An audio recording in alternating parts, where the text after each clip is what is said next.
realizing control over sexuality. Listen, for example, to any debate over same-sex marriage, transgender bathrooms, and more, and the issue of non-heterosexual sex, as well as sex outside of marriage, will inevitably become the main focus. Why? Because control over the practice of sexuality and marriage has become synonymous with control over society's morality.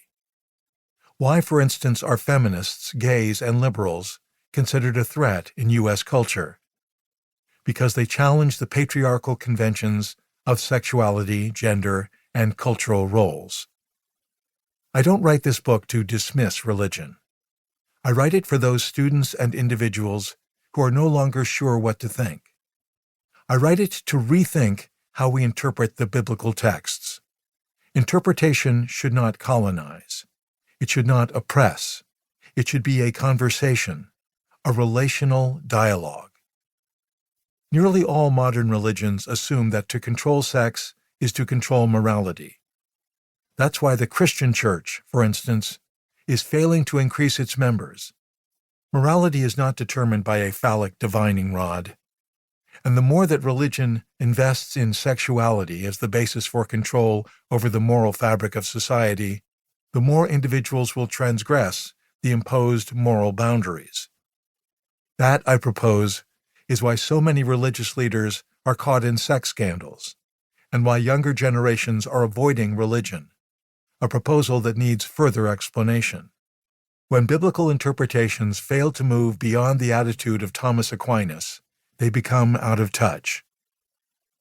As regards the individual nature, woman is defective and misbegotten, for the active power of the male seed tends to the production of a perfect likeness in the masculine sex, while the production of a woman comes from defect in the active power. Summa, question 92, Article 1. Interpretations of Scripture tend to confirm that God made sex a core of the human experience, which should reflect God's plan for the world. A synopsis in Christianity Today proclaims Christianity as among the most sex-positive religions. Christians, it proclaims, must be on guard against a culture that idolizes sexual pleasure while debasing its unitive and procreative power by extracting it out of relationship. Notice the condition that statement adds: debasing its unitive and procreative power by extracting it out of relationship. Culture doesn't understand the essence of what sex is, the author seems to say. It treats sex as an act of pleasure. But sex is relationship, the author protests. It defines the members of the religious community when it is a function of the marital relationship that symbolizes, as Paul the Apostle coyly proclaimed, the union between Christ and the Church. Is Christianity sex-positive? Through almost every chapter of this book, that idea will be challenged. I will also argue that control over sex and marriage is no more than the audacious attempt by religion to subdue the world. Sex-positive? No.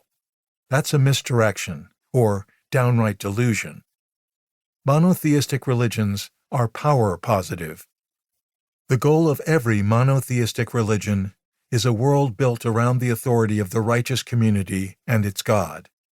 And because the way to create that community is through regulating human behavior, such religions believe they can achieve that end by controlling what nearly everyone wants: sex. Take, for example, the heartfelt story of Sarah, told by Mark Regnerus, in a piece titled, Can the Church Save Marriage? Again in Christianity Today.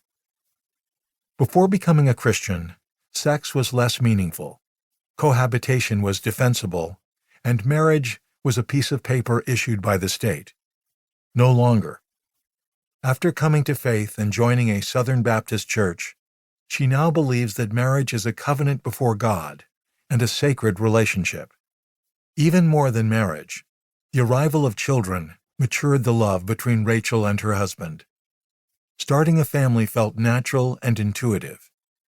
But she's convinced that her husband, and many men like him, view work, marriage, and family as something more practical and functional. I think men are meant to be the providers.